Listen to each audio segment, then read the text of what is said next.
Wait a minute, I hear something. Dr. Goopy! Dr. Goopy! Blueberry Gills! Dr. Goopy! Dr. Goopy! Yeah!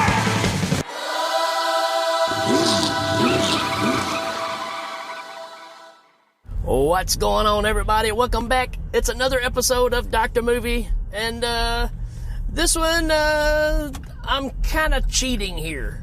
And there's a reason why. I'll explain it as the week goes on. It all has to do with a request that I had.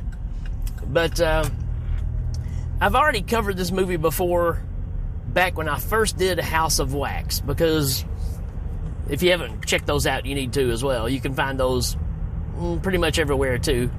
But you ought to see the videos that are on the YouTube page. Y'all can check those out. They're a lot of fun. A lot of work.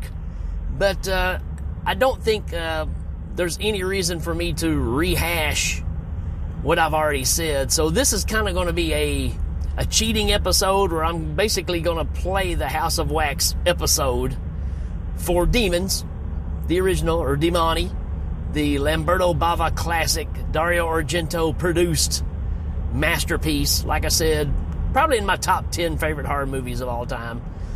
And I'm not going to say anymore. I'm going to let you enjoy that episode. It's a little longer than normal, so kind of long for what you're used to with this show.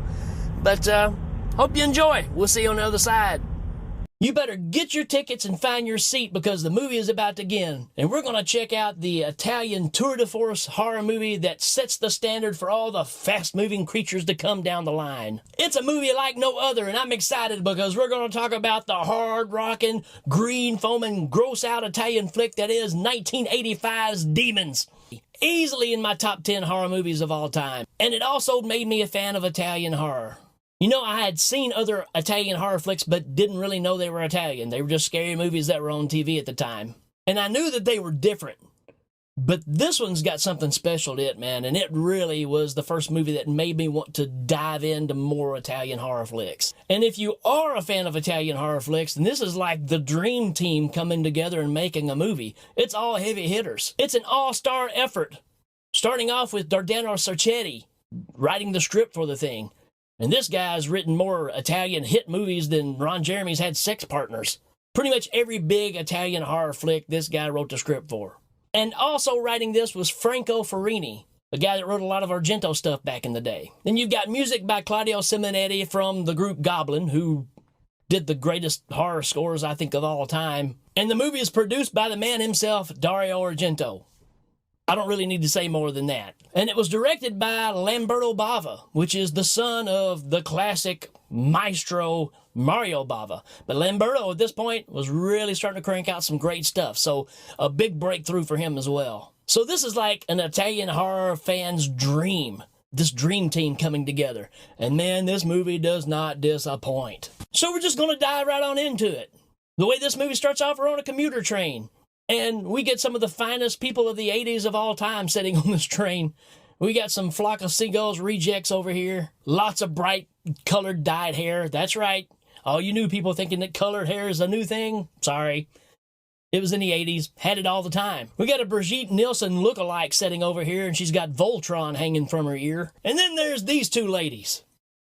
Looks like they've been on this train since the beginning of time. Anyways, we're starting to follow our main character named Cheryl. And she's on this train, minding her own business. And then she starts seeing this figure in the window. And this goes all the way through the rest of the ride till the song plays out. She gets off the train by herself. And you get the setup of a classic horror flick right here, where you're alone, you're walking, and you feel like something's chasing you. So during this setup, you get glimpses of her looking around and seeing somebody is actually after her. And you get a glimpse of that metal-faced creature that she saw in the window when she was on the train. So yeah, she's freaking out and trying to get out of there as fast as possible. And it's kind of cliche now, but the fact of her running and getting away, getting on an escalator, going up to the top, still staring back, and he's at the top of the escalator. She's scared to death. She meets him face to face. Anyway, she's frozen in fear, and he reaches in and he pulls out a ticket and gives it to her, then starts walking off. Then you start seeing other people start coming into where she's at in the building, and he's just handing out these tickets. When she kind of realizes what's going on, she walks back up to him and asks for another one so she can take a friend. So we cut to outside where her friend Kathy is standing waiting for Cheryl to get off the train because they've got a class they're supposed to go to, and Cheryl convinces her friend, hey, let's skip class. Let's go check out this movie we got tickets for. That's the great thing about this, too, is there's no indication of what the movie is. It's just a free movie pass. Then we get a shot of the theater, which is absolutely cool looking on the outside. The Metropole, it looks incredible. And we get a shot of, I guess, the director of the theater that's in there, a young redheaded lady who's pulling up her stockings. This is also Argento royalty, I guess you would say. She's in a movie that we'll definitely be talking about pretty soon. She was a whole lot younger in that, but that's kind of how these guys work. They like to use the same people, even if they're, 15 years later. So, yeah, just some more Argento greatness right here. And we get a shot of inside the lobby. And the centerpiece is a dirt bike, and the only best way to describe this is on top of the dirt bike is a Rob Halford Screaming for Vengeance stage outfit from 1982, sitting on the bike, holding a samurai sword, and there's also a demon mask that's hanging off of it as well, a metal demon mask. So we cut to later on that evening when everybody starts showing up to come check out this film, and we get a little bit of character introduction here. Not much. Again, the Italians don't worry about that stuff because you just want to see carnage. So first you kind of get the married couple that's coming in. They're on their anniversary. So this guy got these tickets for free, and he's taking his wife to see this movie for an anniversary. Yeah, dude, way to go. This night's going to end bad regardless. I don't care what happens in it. It's just going to end bad. Not a good idea, folks. Might want to take note of that. And I have to say that when you're looking at the walls in these scenes, you're focusing on the people, but there's a barrage of some incredible movie posters that are up. Even an AC/DC one. Haven't figured that out yet. It's one of those things where every time I watch it, I find a new one I didn't see before. So there's you some trivia. Then we get the young and in love couple that come walking in. Then we get the GQ guys that come in. They're all suave, checking things out, and they're kind of attracted to Kathy and Cheryl. I'd love to hear the explanation for this, but we get a blind dude going to a movie with his girlfriend, wife, sister, daughter. Don't really know. Anyway, the blind dude walks up and accidentally touches that mask that's hanging off the motorcycle and tells the girl not to touch it because it's evil. And she's like, touch what? And he reaches for it and it's gone. Because we get the introduction of one of the coolest characters ever in a movie, Bobby Rhodes. He's a pimp at large, Tony the Pimp, and he's got two ladies of the night with him, and one of the ladies that looks like Rick James grabs that mask and puts it on and tries to scare them with the mask, and he tells her to put it back, so she takes it off. It kind of makes a little scratch on her face, so she puts the mask back up, and then we just roll on into the theater. That'll teach you to touch things. So now we've got everybody kind of sitting down, and our GQ guys are walking in, and they see the two ladies, Cheryl and Kathy, sitting down, and they decide they're going to go sit with them and make their moves on them. Then the lights go out, and we get some flashing on the screen, and then we get some Motley Crue. That's right. This soundtrack in this movie is incredible. And you get a list of them at the beginning of the movie. I kind of missed that while ago, but the list of characters. I'm talking Motley Crue. I'm talking Accept. I'm talking some Saxon and some Rick Springfield. And Go West. Billy Idol. It's like, right? So this movie is rolling, and we've already got a winner going on, I can tell you that. And the movie's about a group of teens that are going bike riding. The bike out front. So they're riding around, and they're looking for the tomb of Nostradamus. And then they find this tomb, and they opened it up, and inside they find that metal demon mask that's in there. Wow, this is all really starting to tie together, right? And while this is going on, we get a crowd check to see how everybody is doing. And we've got the blind guy asking the lady beside him, his wife, girlfriend, whatever she is, what's going on the screen? He might as well just be working a Rubik's Cube. So I really just don't get the explanation of why we have this go. Oh, we do get an explanation, because now this dude just walks up real quietly and sits beside the girl, and they just instantly start making out with the blind dude right there. That's the explanation. And while this is going on, we're paying attention to what's happening on the screen, and one of the characters in the movie, and he puts that mask on, and when he pulls the mask off, guess what? It scratches his face. And as soon as it does, Rosemary, or Rick James, her face starts bleeding again. So Rosemary gets up and runs to the bathroom to take care of this bleeding. And at this point, the other girl asks Tony, wow, did you see that? What's happened in the movie is kind of happened to Rosemary. And then, Bobby Rhodes sets her straight. And in the bathroom, we get some nastiness, man. So the little scratch just starts bubbling up, and then it just explodes. It is so nasty. And this stuff's going all over the place, and she's freaking out. It's awesome. So her other friend is worried because she's been gone so long, so she decides she's going to go check on her. And while this is going on, in the movie itself, it's almost turned into a slasher flick. So they're not necessarily changing in anything. They're just getting, evil and wanting to stab people. That kind of crazy stuff. Pretty gory stuff on the screen. And the married couple that's there on the anniversary just cracks me up because she's saying, it's too bloody of a movie. And he just tells her to shut up because he's all into this flick, man. Matter of fact, he's already taken his jacket off because he's getting comfortable. Back in the bathroom, our new girl kind of walks in checking on Rosemary, and man, does she get a surprise. Rosemary turns around, looks like a possessed Rick James, and the other girl gets up and tries to run out, and Rick James jumps up and grabs her and just claws her neck. It's nasty looking. So she takes off running away from Rick James, and the movie is going on. The soundtrack is so loud, you can't hear any of this commotion that's going on, but she's running around screaming, bleeding really bad, and just in a panic. And you get some really cool Argento-looking scenes right here. The lighting, the long hallways, very reminiscent of like a Suspiria or something like that, so you can definitely tell the influence here on some of these shots. Anyways, during the chase, our girl hides behind a doorway, and Rick James comes up and stops, and she sees her. And really, at this point, I changed my mind. She don't really look like Rick James. She looks like a possessed Terrence Trent D'Arby. You can look that one up. Then the demon just goes on by. And now our blind guy realizes he's there by himself. And we cut to the girl and her boyfriend that just showed up, and they're off, getting refreshments behind the curtain. And Terrence Trent D'Arby just basically takes a rope, like a guide rope, wraps it around the neck, and is literally pulling their heads together. I don't know if it's a strangulation thing, but it's almost like it's making them suffocate each other with their own faces. It's really bizarre, real bloody, crazy. Again, the Italians love to show you something you've never seen before. I ain't never seen this before. And here's a scene that just never made a lot of sense to me, but the demon finds the blind guy and gouges his eyes out. So now the other girl that got scratched earlier is behind the movie screen, trying to find her way out to find some help. And the editing right here is pretty amazing because on the screen in the movie, there's a knife that's coming down on the screen. And the girl's back there banging on the screen, and it causes a rip to start happening. And it's right where the knife is coming down on the screen. It's pretty brilliant. Anyways, the knife comes down on the screen opens up, and she falls out in front of the screen right there on this little platform. And everybody rushes up and trying to figure out what's going on. The movie's still rolling. Soundtrack is still loud, blaring. And we just get some awesomeness right here. Which leads me up to just one of the scenes that belong in this new segment that I love to call, Can Your Movie Do That?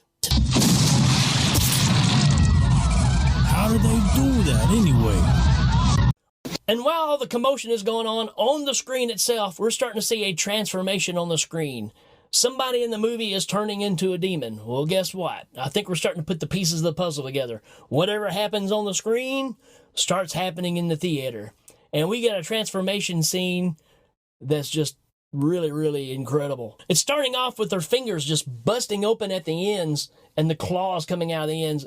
It's painful to watch. It's really, really great effects right here. And you get some really great looking makeup effects. This kind of thing jumps back and forth between real people and some prosthetic stuff. But I think together it still works really well. Again, show me something I haven't seen before. You haven't seen this before. Because not only do we get the cool makeup, but then you get the crazy tongue scene that comes out. Really bizarre. Then it comes back to the teeth start falling out, which again is just really painful to watch.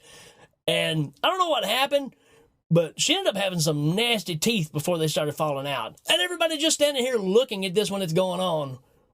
And my response would be, run away as fast as possible. I don't need a show. Let's just split. But because nobody runs, and when she finally transforms, she jumps up, And she grabs the dude that took his wife on the anniversary, grabs him around the neck while he's trying to get away and just rips his throat open. Still looks amazing. At this point, everybody is hoofing it and they're trying to get out of the theater. And when they get to the main entrances to get out, they realize it's all been boarded up. It's been concrete blocked shut. How this happened so quickly, who knows? One of those things that's not explained.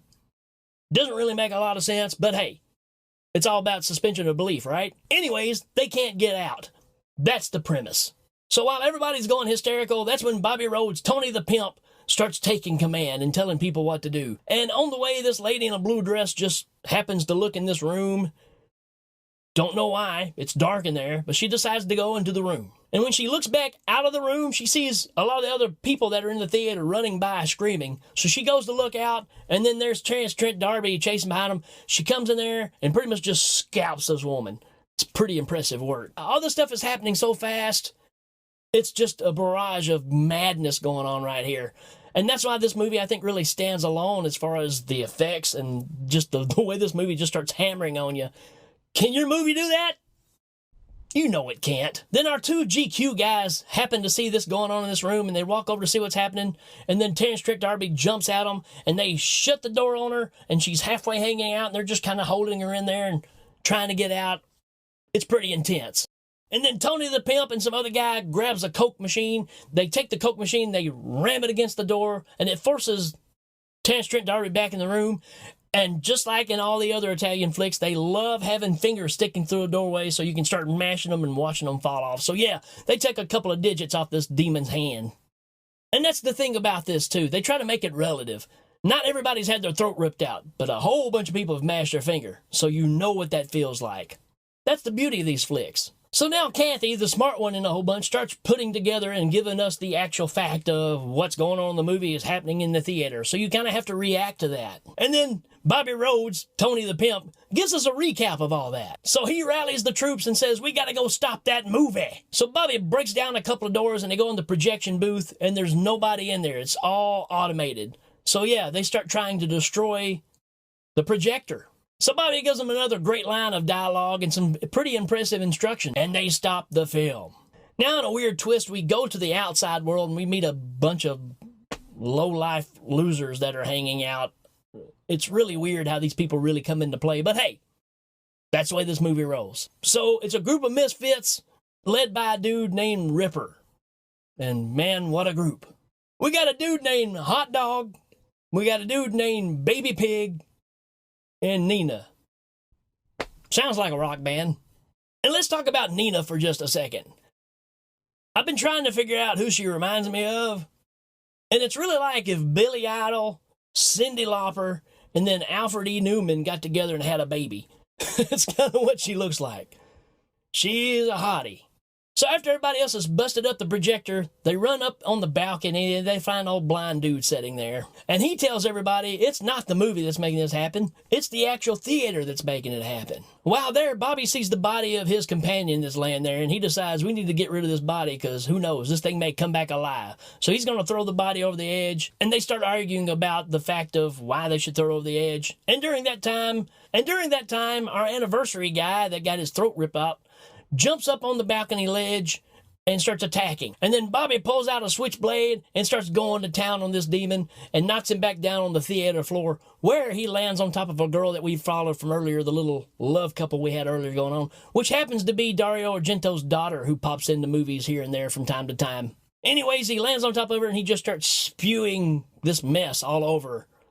Pretty wicked. I don't know if he got sick because he's afraid of heights or what the deal is, but yeah, pretty nasty. And then up on the balcony, they realize that the dude that was messing around with blind dude's woman is now hung by his neck and hanging over the ledge by that rope that Trent D'Arby killed him with earlier. So he's dead, he's hanging there. And that's how the demon climbed up and got to him on the balcony a while ago. So they need to cut this rope and drop that body off. So Bobby takes the switchblade knife that he has, got blood all over it, and he hands it to Mr. GQ and says, cut that rope, let's get rid of that. At this point, Bobby decides he's going to tell everybody to start breaking all the chairs and everything because we're going to block ourselves in here, that way no demons can get up here to us. And in the process of trying to tell everybody how to smash everything, Bobby goes to kick a chair, and then blind dude's lady jumps up and just takes a big old chunk out of his leg. So he stands there. This is how tough Bobby Rhodes is. He stands there while she's gnawing on his leg and is asking dude to give him back the switchblade so he can take care of business with this demon too. And then somehow our dead soap on the rope demon dude down here comes alive and somehow pulls himself back up to the balcony, and he grabbed Bobby Rhodes, and we just got mayhem going on. Now, that's some talent. To be hung with your neck broke and you come back and you grab the rope and pull yourself back up. Anyways, Bobby Rhodes has the two demons, and all three of them fall over the ledge, and then Mr. GQ cuts the rope into Bobby Rhodes. So now we're back with Ripper and his gang, and they kind of get in a fight over passing around the Coke can. They're driving around in the car, and they're snorting Coke out of a Coke can. A little too literal there, I think. And they spill the cocaine everywhere, and Ripper gets all upset and tells them they have to pick up every bit of it.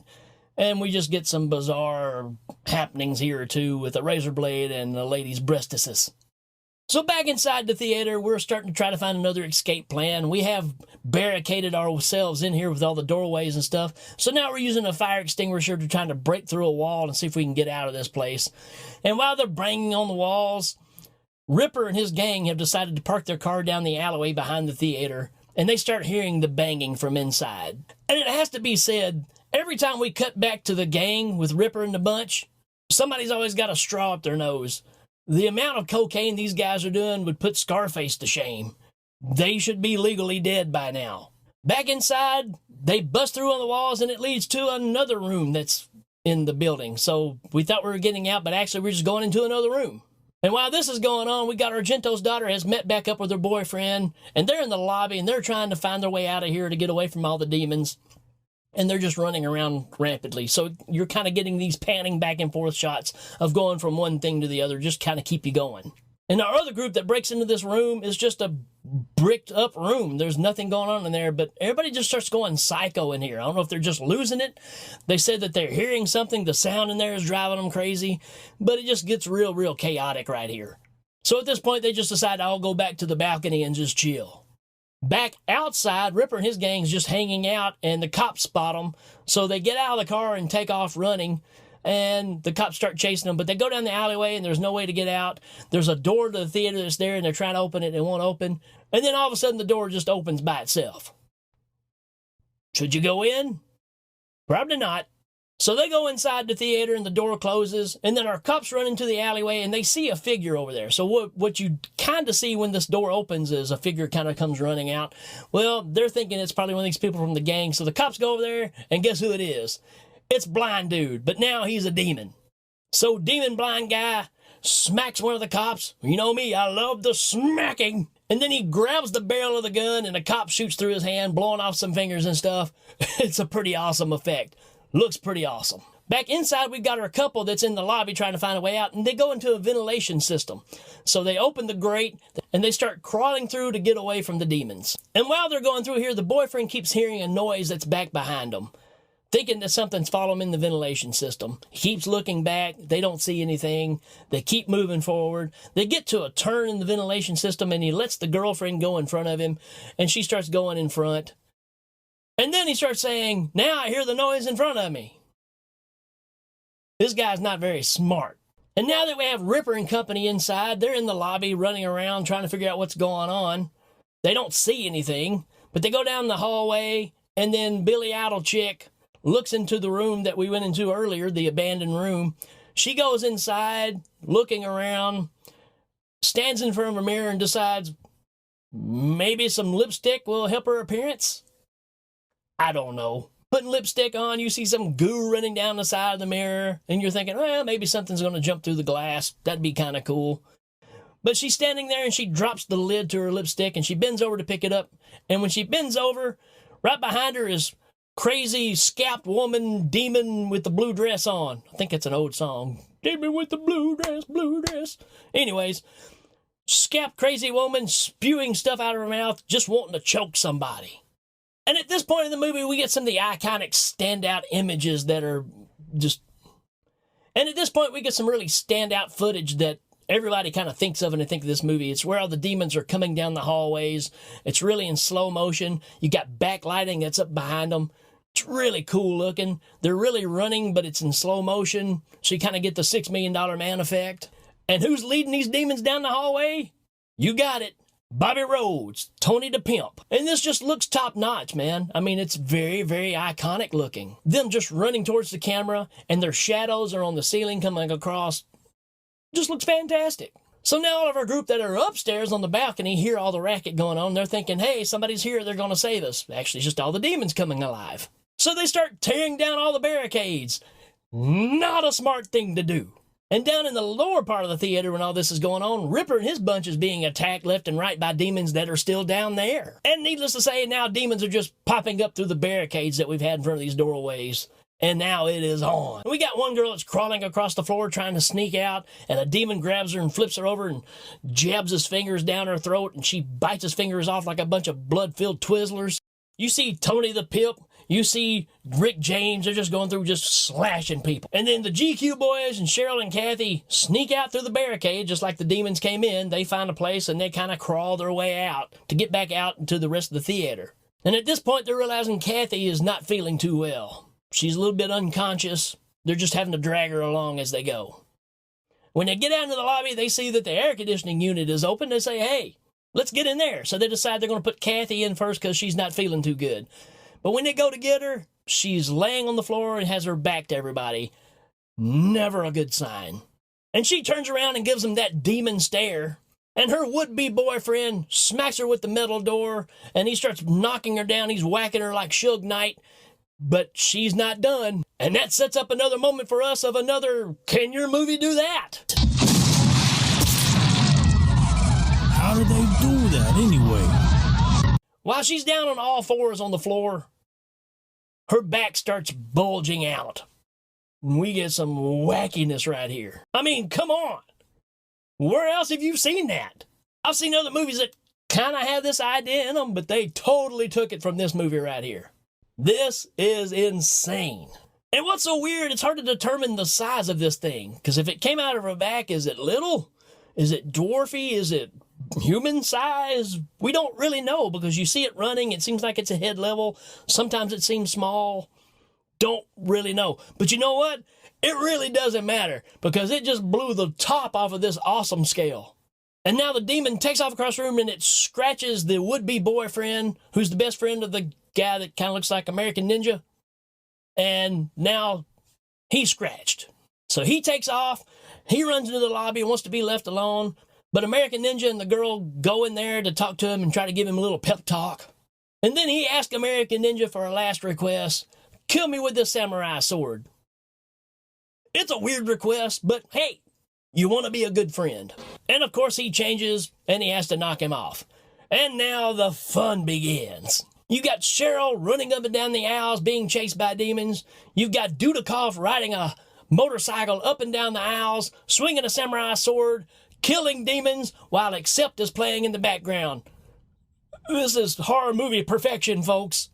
Then he ends up crashing the bike, and we get a killer montage of just demon slashing going on with this sword. Great stuff right here. This will make any gorehound howl right here at this point. So where do you take it from here? How do you top this thing off? Where do you go with it? I'll tell you where. Never fear, folks, because the Italians are great of just taking it totally somewhere else. And it's exactly what they do. What's this movie missing? A helicopter. Yes, a helicopter comes crashing through the ceiling and crashes on the theater floor. Just when you thought it couldn't get any crazier. But the helicopter crashes, everybody on board is dead. And then in the back of the room, you got more demons coming in.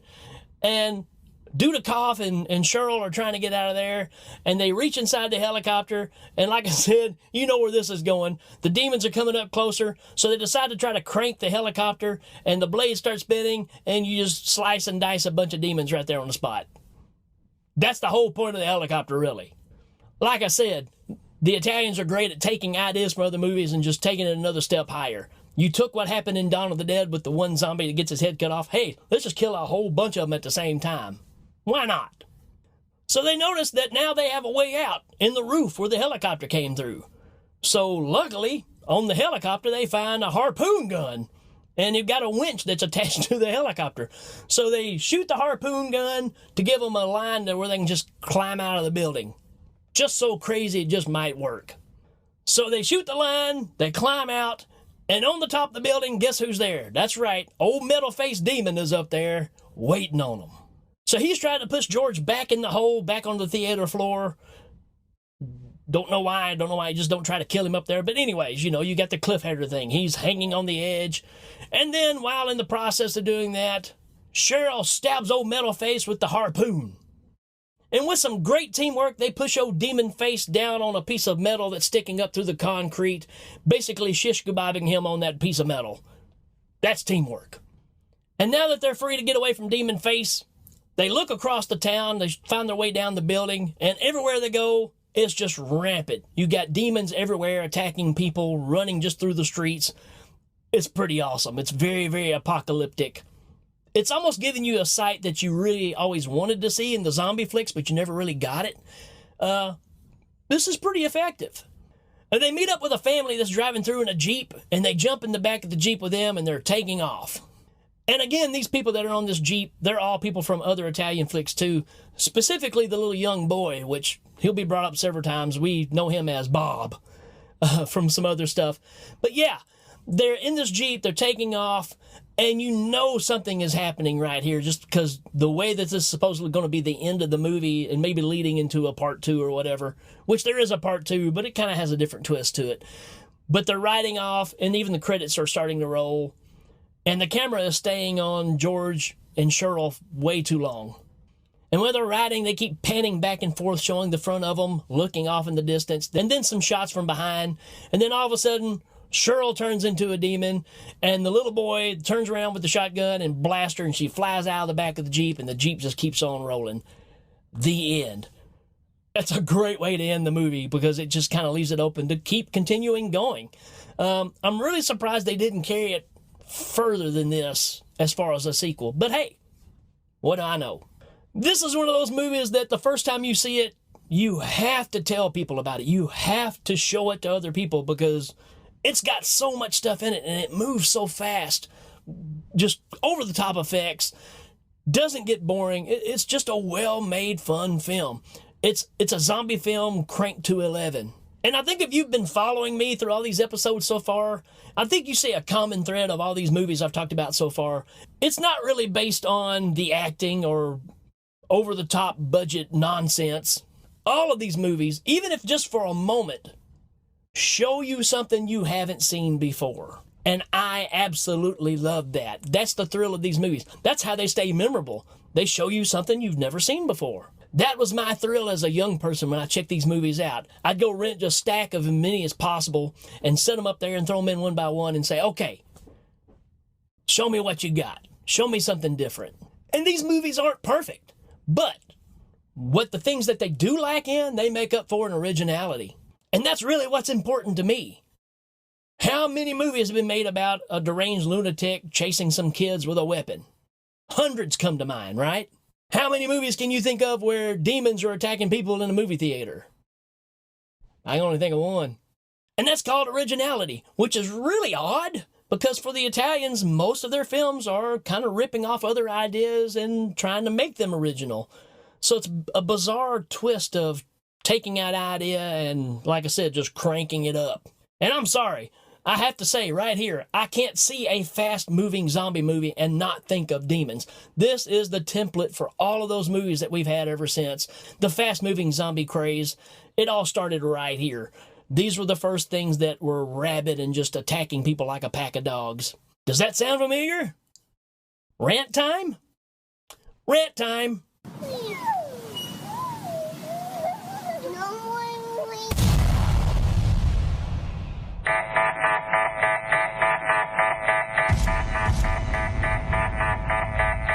And this will be kind of short because we've already kind of talked about this before. Not necessarily about the fast-moving zombie thing, but just the fact of originality and knowing where all this stuff came from. You have to appreciate the originals. And that's really the problem I have. We teach history in school for a reason, right? 1, so we don't repeat ourselves. 2, so we know how things came to be. Same thing here. It's hard to be a horror fan and not appreciate what got you to the stuff that you find most interesting. Horror is always going to evolve, and it always will. That's what's great about it. But you're fooling yourself if you dismiss a movie because of its age. And a prime example of that, you sit home by yourself, turn off all the lights, and throw in 1922's Nosferatu, a silent film, and tell me you don't get creeped out in some parts. The fact of him standing and staring through the screen at you, I'm sorry, it's still nerve-wracking. And we've lost that essence because our attention span dies about as fast as those sea monkeys you bought 3 days ago. So appreciate the originals. You'll be surprised how many scenes in movies now come from an idea from long ago. It's just a spin on an old original idea. So the idea of kicking the classics to the curb because either there's just an old film or you don't like overdubbing or I don't like to read subtitles. Man, that's just as irritating as that guitar solo at the end of that song, Layla.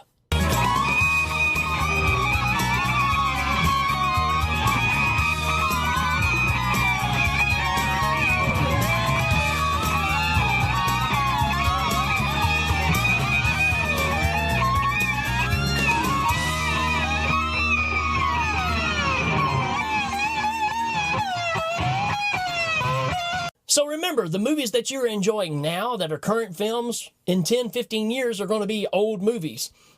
And they may be near and dear to you, and you're going to try to show them to a younger generation, and they're not going to like it because they don't dress currently. They dress old style. They are totally missing the point of what you're trying to show them. And it's the same thing I'm talking about right here with these flicks. Yes, they are older, but the idea and originality outweighs anything that's current that's coming out. Without these films, you don't have the current films. So the impact of Demons, this movie right here, is way bigger than anybody gives it credit for.